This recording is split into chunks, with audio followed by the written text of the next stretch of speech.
design roles in various companies in the Valley and is currently working on Plugon, where she is the founder. One of the founders. Swati holds a bachelor's degree from India and a master's degree from USC. So please let's welcome Swati to the panel.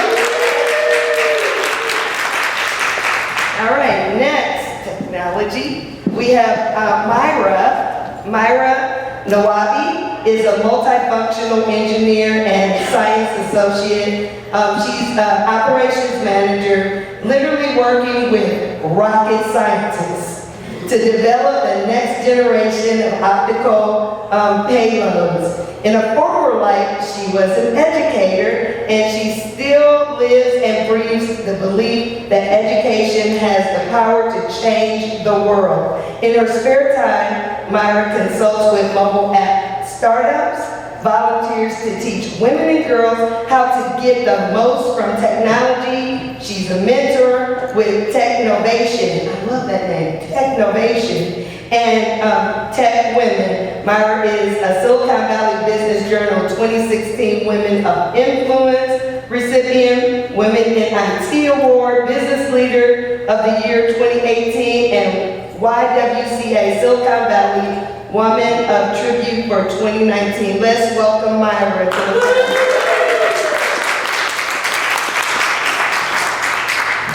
Next we have a face that many of us are familiar with, and that is Diana Dean. Diana Dean is the founder and CEO of Silicon Valley Innovation Channel, Ding Ding TV, and has been focused on creating positive impact in Asian American entrepreneur community through content and events in the last 10 years. Diana is an award-winning and innovation program director, radio and television personality. She started Silicon Valley Entrepreneur Festival in 2016, which has grown to be the largest international conference held annually that focuses on innovation and entrepreneurship in Silicon Valley. Diana Dean has been awarded as Asian American Hero by Santa Clara County. She is very active in the Silicon Valley community and has served in the Cupertino Rotary Club since 2010, fellow Rotarian. Served as a board member of the Silicon Valley Central Chamber of Commerce since 2013 and was elected as the president of the U.S. Chinese Chamber of Commerce in January of 2019. Diana Dean, Ding Ding TV is the first Chinese American internet TV Silicon Valley innovation channel focused on content and connection for global entrepreneurs. Ding Ding TV has been positioned as a hub, bridge, and platform for U.S.-China business relations. Let's welcome Diana to the panel. And next we have Jossie Haines. Jossie has spent 20 years in the tech industry as a software engineer, tech-led and engineering leader at the forefront of emerging technology across Silicon Valley, influencing engineer manager on Siri at Apple. And I have to tell you, I said, "Hey Siri, do you know Jossie Haines?" Her picture came up, but that's not like she's in my phone. She's the principal software engineer and director of engineering with Zynga for a variety of teams. She is currently the platform engineer director at Tile. Oh, stop it, Siri. I said Siri and now it's. Sorry. Okay. Tile technology into the 5 billion Bluetooth technology. So she integrates into Bluetooth technology released every year. She is also an advocate for women in tech industry and actively mentors on the Plato and West platforms. Jossie started Women in, okay, I'm gonna say Siri again. Siri, not talking to you, and leads the Women in Tile Employee Resource Group and Mentorship Program. Let's welcome Jossie to the panel.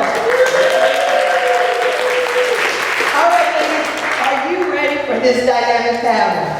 But I have a couple questions to get us started, and I'm going to start with Jossie since she's closest to me. And each lady, if you'll just take a quick moment to let us know, how did you get started, and why did you take on this role that you have right now? Just a brief. All right. So I started playing with computers when I was 5, and I had a Commodore 64. But when I was in college, my parents wanted me to be a doctor, so I got a chemistry degree. Turns out around my junior year, I decided there was no way I was going to medical school, and so I got a job as a technical consultant for PricewaterhouseCoopers. They sent us to a 3-month boot camp, and I learned to code so quickly I was teaching all my colleagues, and so they actually sent me out here to Silicon Valley for a week for training. And I fell in love and ended up finding a job out here, and so I've pretty much been in tech for the last 20 years. In early 2018, I actually almost left the tech industry, and I actually started my own small business and joined the chamber, which is how I know people here. But I realized 56% of women leave tech after 10 to 20 years, and if I walked away, I could be walking away from having the ability to impact the future and keep women in tech. So I decided to find a tech company under my own rules, where I could not only work on really interesting engineering tech challenges, but also lead diversity and inclusion. So I did both at the time.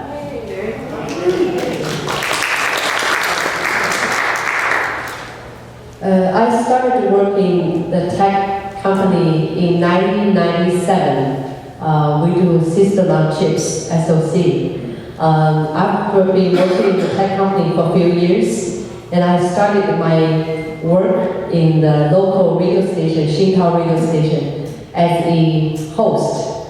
Every year or every day, there are so many people coming from all over the world to Silicon Valley want to find out innovation, but there's never been a Chinese or Asian American media focus on tech and innovation. So since I've been working in the tech company, so we started this as the first Chinese American tech media in Silicon Valley, and we've been in the market for 10 years. We just had our anniversary last November, and during the last 10 years, we have created more than 30,000 video contents, and also worked with many companies. And for the last 10 years, I would say probably around 1,000 startup companies. And we are so fortunate that we're working with some investors or industry leaders. So we learn a lot, and we have a great team and partnership with over 300 organizations and also companies. That's what we're doing. Thank you.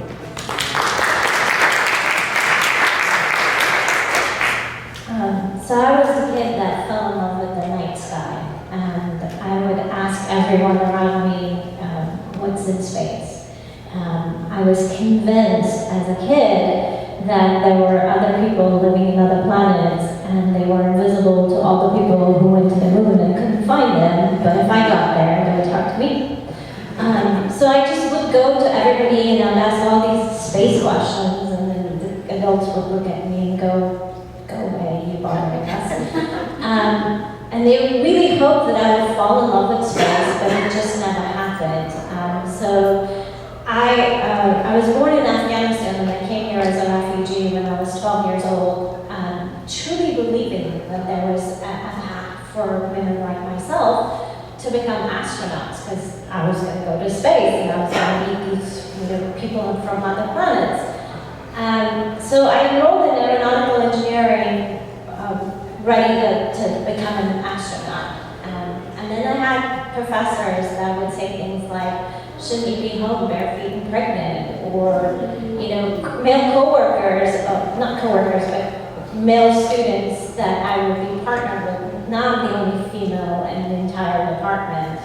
And they would have these sessions where they would do homework and they wouldn't invite me. And so the thing that made me quit aeronautical engineering was being actually called out for cheating, because the guys had gotten a hold of the book, they had copied the answers, and so the professor was convinced that I was in on it. And so after having to go through that brutal defending myself and saying I had nothing to do with this cheating incident, in my fourth year I ended up dropping out. But that love of space never left me. So I had this opportunity to come to Lockheed Martin for an 8-week internship. It was do or die, and I was convinced that I was going to have a job there, and somehow I made it happen. And that was 15 years ago, and I've never looked back. Currently, I'm the engineering operations manager for our Optical Payload Center of Excellence, where we build the next generation optical. So imagine cameras and telescopes in space. That's what I get to build with a really amazing 200 people startup is what I call us, because that's truly what we get to do.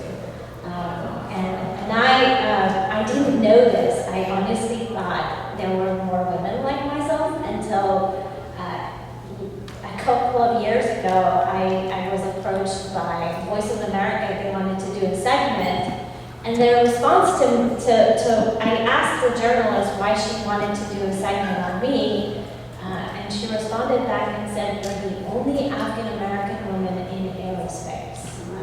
And that still bothers me to this day, that I'm just basically a unicorn running around, and I didn't even know it. I honestly thought there was more women like myself. So that's part of the reason why I do what I do, because I truly believe that there should be more little girls out there with a dream of space, and I hope to see them come work at Lockheed.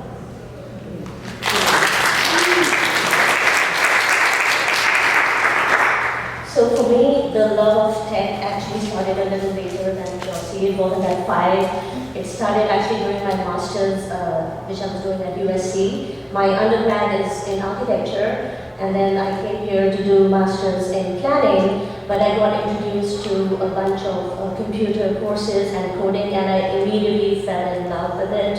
Just loved the ability to be able to build something out of nothing, and create things.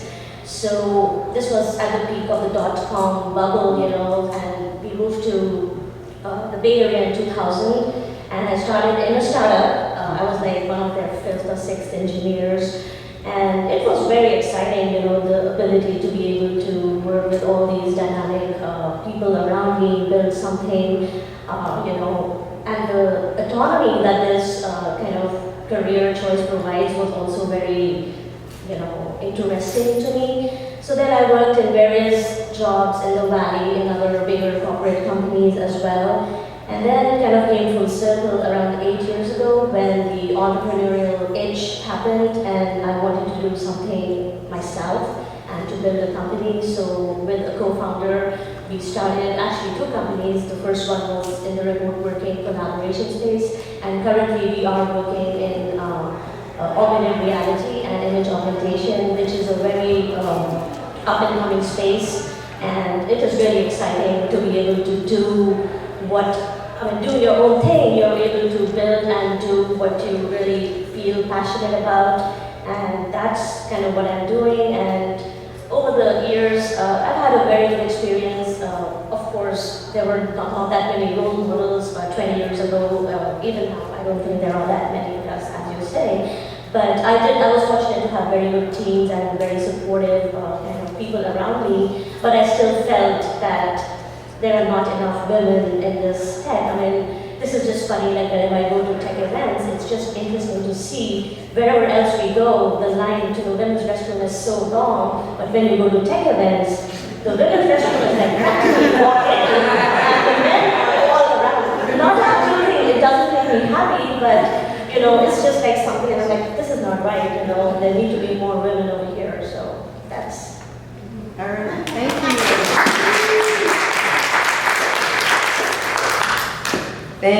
Thank you, ladies. So is Wendy Benson, Wendy is part of Benson's Bookkeeping Inc. And I'm asking a question from the audience, and I think Myra kind of hit on this question a little bit, but Wendy's question is, what is your biggest challenge in developing your culture in the Me Too era? So does anyone want to take that question? It says, what is your biggest challenge in developing your culture in the Me Too era? And I said Myra had spoke to that a little, if you want to continue. So I'll tell you a bit of this story, so bear with me. I received a call from a gentleman, and prior to receiving this call, 2 weeks before receiving this call, we were having lunch, and he was pretty upset about this whole Me Too movement. And he turned to me and said, "You're an advocate for women, you're what I would call a feminazi to some degree. How do you feel about this Me Too movement?" And I said to him, and before I could even answer it, he just jumped on and said, "Don't you think that maybe some of these women that are coming forward in the Me Too movement are maybe lying?" And I said, "It's quite possible that there are some women that are lying. But there's a lot of stigma attached to coming forward and telling your story." And he said, "What about men?" I said, "Actually, that's an alarming number because there's men that are getting harassed as well at work, and they're not reporting it, or they're reporting it and they're not even aware of it." And I said, "That's alarming to me, and that's something we need to fix."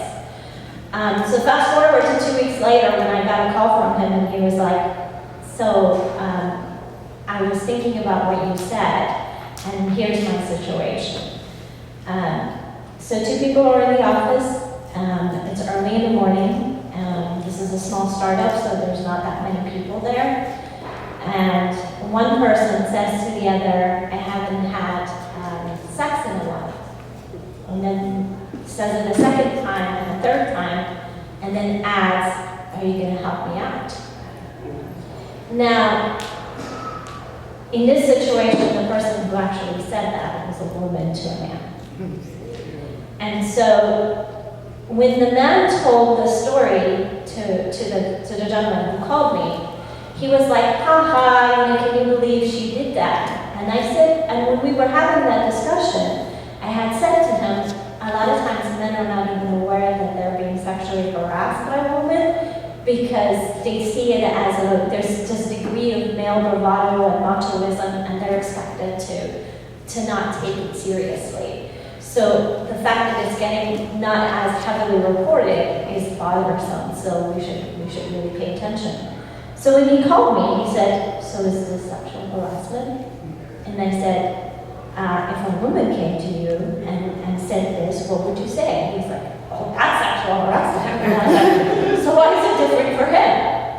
And so because of that, he was able to go and take action, and they addressed it, and there's more awareness. I believe that we're going to get there by having these robust conversations, and don't be afraid to go there with people. Because he came from the sort of combative, like, "Hey, think," and if I had taken sort of it's kind of hard to be called feminazi and not want to just say, "You, whatever," right? But I took it from let's address this together. Yes, I can see why you're concerned, but here are my concerns. So I'm really proud of that conversation, and I think we need to have more open and honest dialogues with men and women equally. And don't be afraid to go there, because I think it really helps open up some eyes. Thank you, Myra. Thank you for your courage. Okay, the committee has just one question, kind of along that same line. We all agree that you women have prevailed in a male-dominated industry. So we want to know, do you have mentors? How do you do that? Do you have groups like the Women in Business Leadership Group? How do you get your support? How have you prevailed in a male-dominated industry such as tech? So yes, I've definitely had mentors, and actually one of the biggest pieces of advice I definitely give to women, especially just getting into the industry, is your biggest thing you can do is grow your network, because men are going to be able to network at work with the other And you might go through something and you might feel like, I was the only person who's ever gone through this experience. But guess what? You most likely aren't. And if you have a network of people you can talk to, I seriously suggest that. So there's even a number of great online communities. There's a community called Alpha, which is the Women in Tech online community, which is very active and it even lets you post like anonymous questions if you don't feel comfortable. But yeah, I think networking is super important. And yeah, I think mentors and sponsors are part of the reason where I am today. So my boss right now, Steve, this is actually the third time I've worked at the same company with him. The fourth time he's been my boss, and I've known him for 15 years. I practically didn't interview for my role. I kind of passed and it was given to me. But the reason I tell you this story is you need to find those men who can sponsor you, because they're the ones who are in those positions of power. And if you can find a female sponsor who's in some senior position, awesome, right? But you're much more likely to find a lot more men. So don't be limited to just women in your network. So I think one of the biggest pieces of advice is also diversify who you're networking to. Just as we want to build inclusive and diverse organizations, our network should be diverse as well. That there are so many people in Silicon Valley willing to offer their help, willing to become your mentor. But you need to find the person who cares about you. Because some people may be famous, may be successful, may be rich, but doesn't matter, they don't care about you. But when you find someone who really cares about you, and that can be a really great person.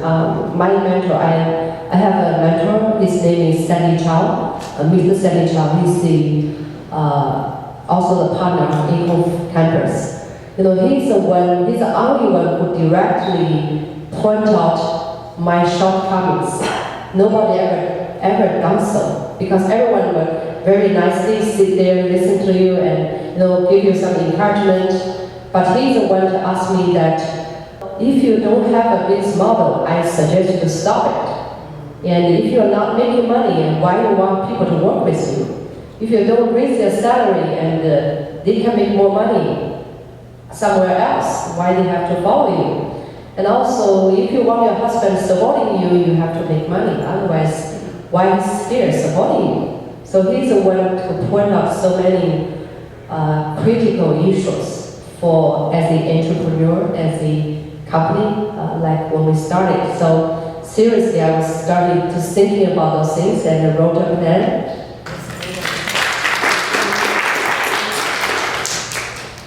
So I believe that men and women of color, and women in particular, are mentor-rich and champion-poor.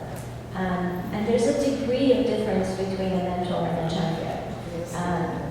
And we want more champions because they have some skin in the game. And your mentors are going to pick you. It's not like you don't go to them and say, will you be my mentor? They're going to pick something from you that they see in you, and sometimes they see something that you even miss yourself.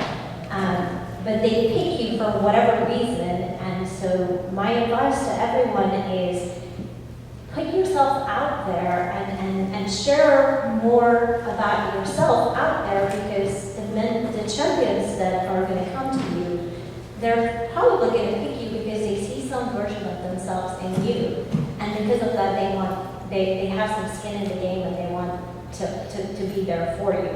So you can find mentors everywhere, but what you really want is more champions, and that's hard work because it really means being vulnerable. It really means sharing yourself with others and letting them in, and then hoping that they will open those doors for you. So don't be afraid to do that. And the last thing I want to say is, don't forget the power of your peers as mentors. You learn as much from your peers as you do from your superiors. And don't be afraid to go to them and ask them and say, I and I just did that before coming here. I walked up to one of our principal engineers and I said, I think I need some mentoring. And he was like, you, really? And I was like, yes, I'm about to send this email and I need a sanity check.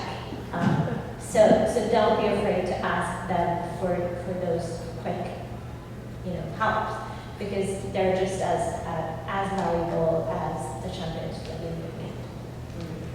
So I'll just be quick here. I agree with everything said earlier, and yes, we do definitely need champions, advocates for ourselves in the workplace or wherever we are. And another important area where we can find good mentors or champions is our alumni network of our colleges, because they are kind of like-minded people and there's a community that binds you together. So I've found a lot of good advice and mentorship from the alumni of the colleges that I went to. So that's, I guess, one of the areas in addition to your own peers as well as the community where you can find mentors and champions for yourselves. Great idea. Great idea. Those were excellent answers. So I know you're looking for champions, right? Thank you for that. And so the next question from the audience. Where is Joe, our favorite power partner back there from Action Coach of Santa Clara? Joe is asking, how do we get the tech industry to address climate change? This is a great question for you ladies, who we see you as our tech leaders here in Silicon Valley. Who wants to take on this question on, again, is how do we get the tech industry to address climate change? All right, Swati is going to help us out here. I'll just share a couple of my thoughts on this. I mean, obviously there's regulation, but that doesn't work. So this has to come more from the company itself. And I was just reading the other day, Microsoft says that they will be carbon neutral by 2030. I think so that is one of the ways in which companies themselves can make a difference. And I think right now it's absolutely imperative for companies to look at climate change as a very important, thing to address, because the new generation, which are going to be the employees in their companies, are very passionate about this. So if a company A and a B, you have an offer from two companies, and one is doing something towards climate change, the person will most likely pick company A. So it is also for a selfish reason that they should address and do whatever they can. There are talks about carbon tax and all kinds of other things out there, but I think it has to be more coming from the company itself to make it better and make it more appealing to potential hires or their own employees. That's kind of, I think, one of the ways that tech could kind of work towards it, other than technology itself, which will help climate change. But I'm talking more from the company, the HR, as well as their own budget to address some of these issues, whether it's doing something in the Amazon, allocating budget towards it. Of course, the companies that are technical, they could actually build technology to address it, but that's all another discussion. So if anybody wants to add.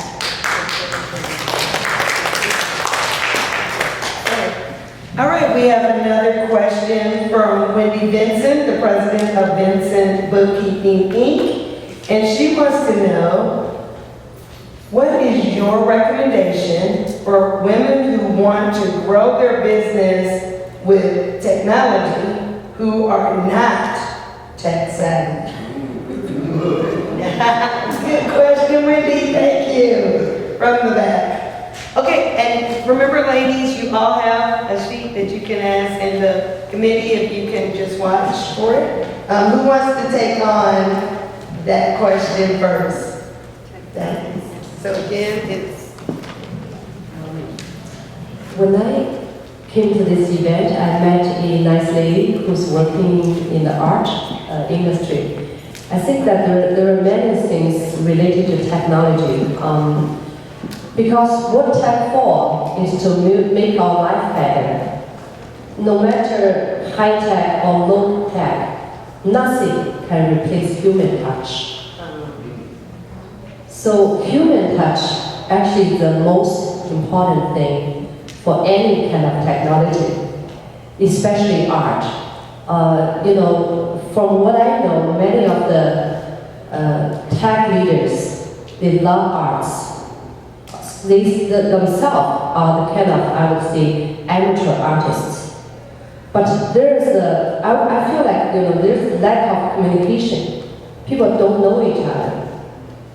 Lack of communication is the real problem.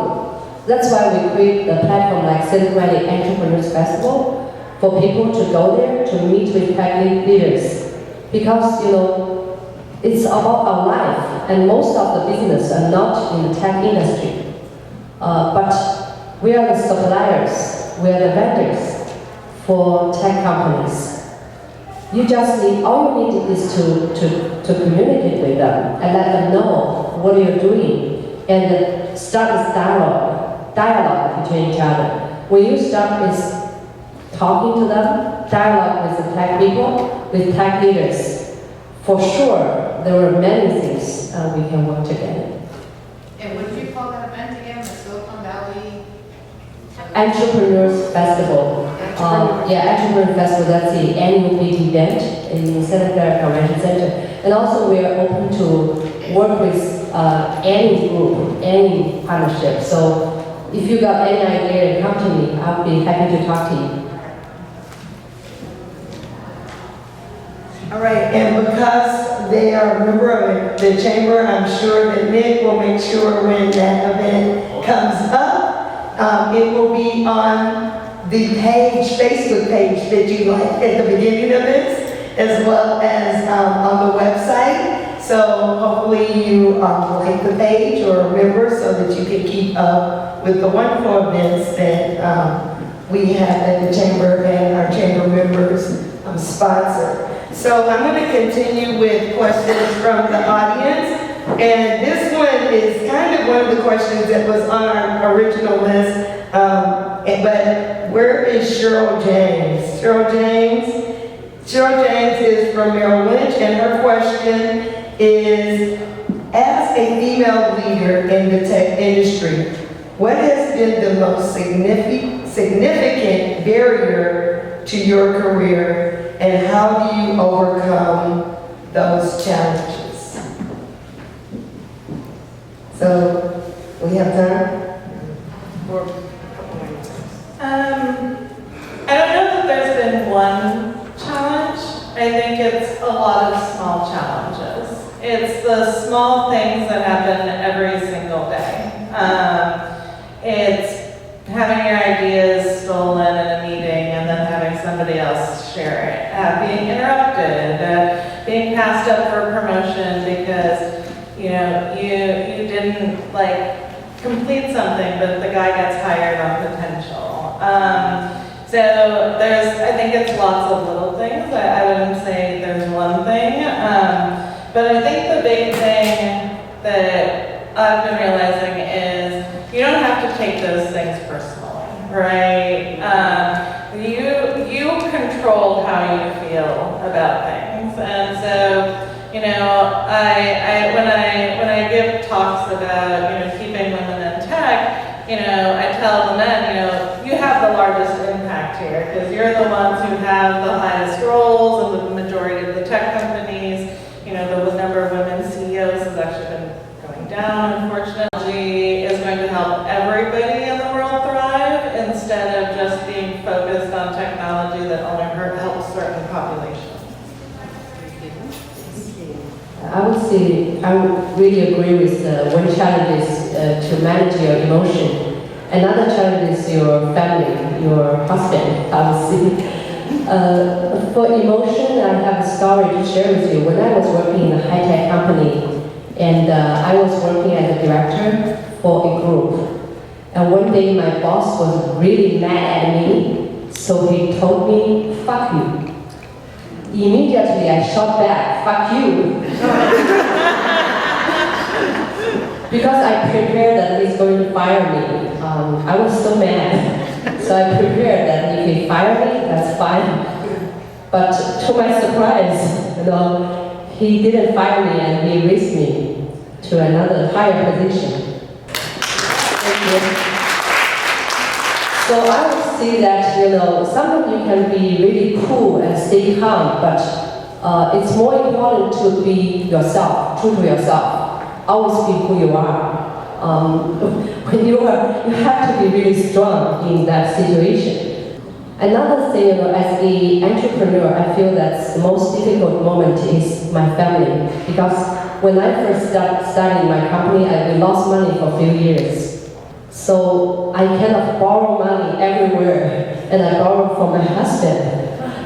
So he said, "Hey, you borrow money, but you never return to me. So when are you going to stop it?" Every day he asks the same question, "When are you going to stop it?" So that would be my most difficult time, because I feel it's really difficult to face him. But later on, I learned the important lesson is, when you're doing something you're really passionate about, having your own company, the most important thing is to convince your family, convince your husband. Because as an entrepreneur, what you do is you are pursue your dream with the least of resource and money. So what you're doing is you exchange your dream with resource. You're convincing people every day. So if you cannot convince your husband, if you cannot convince your family, then who can you convince? People won't believe in you. So my husband actually is a very nice man, but he tried to give me the pressure to force me to stop. Then, so I came back home and cooked for him and tried to say the nice words to him and thank him every day for everything. He said, "What happened to you? You don't play the tricks. I won't take it." And then eventually I convinced him. He became the biggest investor for my company.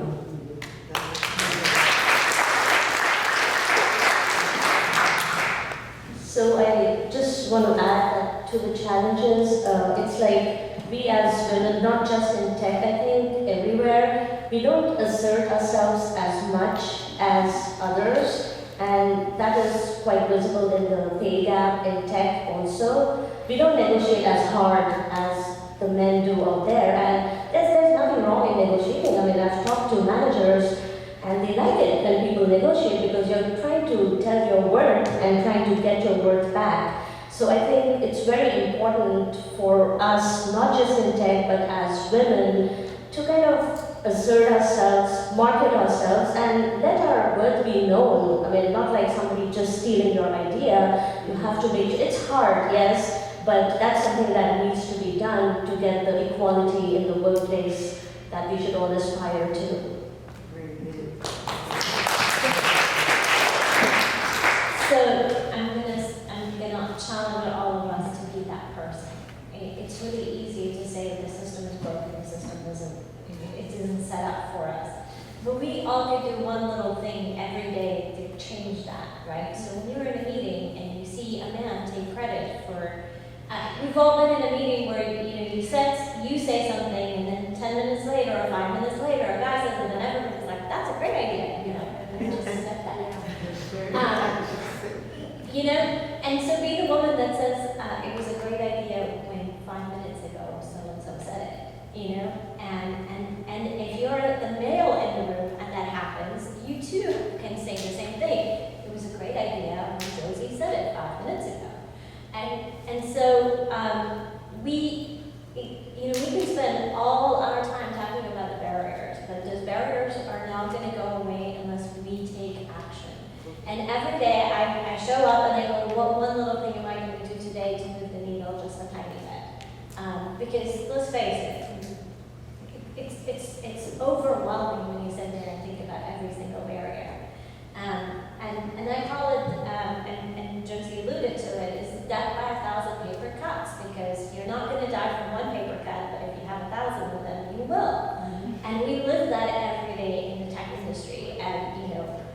so how do you show off your authentic self? You don't have to be that aggressive B word. You just have to be you in a way that says, I am asserting for myself because I believe. And it's going to come from men and women alike. The HR lady is just as mean as your manager. No offense to the HR ladies. So you have to just advocate for, what's right for you and what works for you.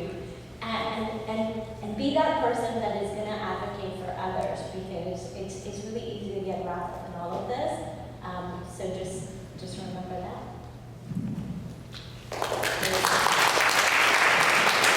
Okay, so I'm going to make this what I call a power question. Get ready to do this. Okay, so this question actually came from Nick Casper from the Chamber, and he says, what made you push through the feeling of giving up when odds were against you? And basically one of the questions that the committee had came up with is what drives you, what motivates you, what's your passion? So what's going to make this the power question is you're each going to answer it. It's going to go down the line one time. You can't say more than 3 words. And then we'll bring it back. And then when we run out of words, we run out of words. But ladies, I'm calling this my power question because get ready to write. Because isn't that a great way to answer what's inside of you? So are you ready, ladies, for the power question? All right, go. Keep women tech. I would say I'm not afraid of failure, but I'm afraid of lost my passion, lost the meaning of my life. 3 words. Resilience, resilience, resilience. Passion, belief, love. You can't keep going back. Oh, okay, going back. Okay, yes. Do you have any? One foot in front of the other. Okay. Believing dreams. Yes. Keep learning.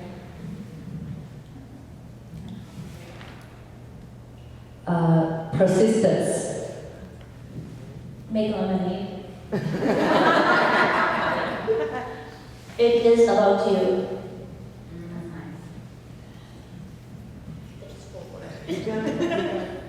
Work with people. Build what matters. Love what we do. Remember your humanity.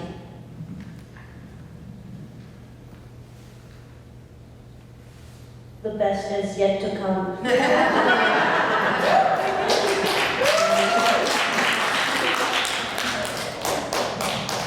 Self-care and engineering with empathy. Join the chamber.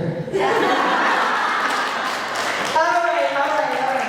So the last question for the evening, ladies, actually was on our list, and it also came from Natalie from Weisbecker. Natalie, yay! Okay, so the way we worded it was, what would you tell your younger self? And the way Natalie says it is, what ways do you think we can help young girls find their way to technology?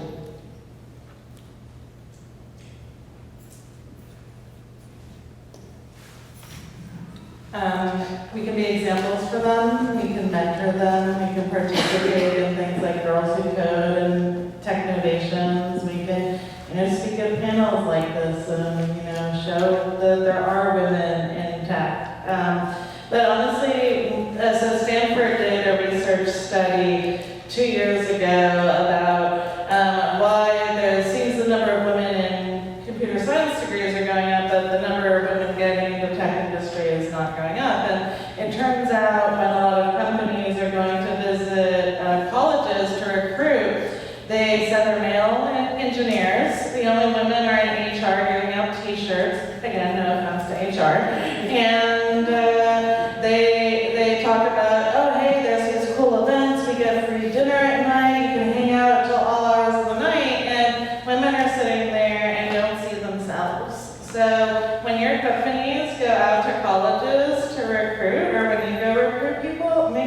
bringing diverse, team members with you. Like, make sure you're representing the culture that you want for everybody to experience. And then, yeah, I think the other thing I would tell my younger self is like, find a personal board of directors. Like I say, your personal boarder, right? You don't just need one like mentor. You need somebody who tells you the truth. You need your cheerleader, right? There's lots of different people you kind of need. Thank you. If I tell the younger me, I would tell myself, do not try to do too many things. Because I was like that and burned myself out. So focus on one thing for at least 10 years. That's what I would tell the younger me. And also for younger generation, and when I work with them, I feel like, we have to accept imperfection and also trust their decision and allow them to do things differently than what you think is right. And also, for younger generation, I would give a suggestion to them is don't follow the trend, so-called tech trend. Follow your dream. So the diamond industry has their 4 C's of cat and clarity. I don't even know them. But I came up with my own 4 C's. And to me, I think we can all do this. And this helps whether you're a young girl of 10 years old or if you're a woman of 59. I think we could all be, and this applies to men too, so don't think that this doesn't apply to you. We can all be coaches, collaborators, cheerleaders, and confidants, right? We could all be that for somebody else at any given moment in time. So practice what I call the 4 C's.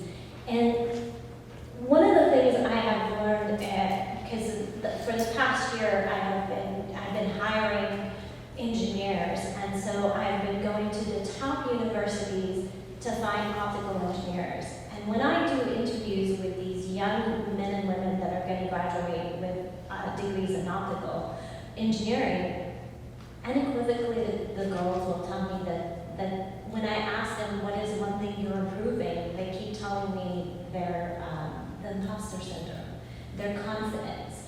And so when I heard that bothered me. And so one of the things I did is I went to the organizers of at the colleges and I said, why am I hearing this? Why is this coming up in interviews? And what are you doing about it? And so we both agreed that I'm going to come to the universities and give a talk on resilience and the whole imposter syndrome. So there's always something that we could do. One advice I would give my younger self is this too shall pass. I had the hardest time with that when I was a kid, but today I definitely embody that whole this too shall pass. And so when you're talking to young women and it just feels like the world is falling apart and they're just ready to quit, remind them that this is transient and in 2 weeks it will look very different from this moment. So what I would tell my younger self, I guess early in my career, I would tell her to assert yourself more, negotiate more for yourself, and as you talk about the imposter syndrome, just get over it. You are powerful, you are strong, and of course over the years it all gets better because it's experience and hindsight and everything, but that's what I would tell my younger self. And how to kind of help the younger generation, of course, we need to inspire as women in tech and everybody else, inspire and encourage girls, even in our family, in our social networks, to kind of pursue their dreams. If this is something they want to do, yes, you can do it. It's not like, engineering is, this is coming more from growing up in India where there's a lot of gender stereotypes, so engineering is for men, you better become a doctor or something. So I would say, we have to break those stereotypes and kind of see that anybody can be anything, in this day and age. And we're here to support you and be there for you and help you become and realize that dream. And if I can have the committee members come forward as we would like to thank the committee members to come forward as we would like to thank you, Jossie, Diana, Myra, and Swati, for being phenomenal women of tech that you are. You can the committee is coming forward to give you some tokens of our appreciation. I was like,